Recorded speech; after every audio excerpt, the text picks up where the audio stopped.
A South Texas sheriff's captain is out of a job tonight. Investigators say he falsified his timesheet by saying he was working when he was actually mowing the fields at a county airport and then selling the bales of hay.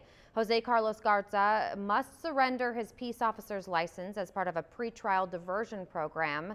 The district attorney tells the Brownsville Herald that selling the bales could net up to $200,000 a year.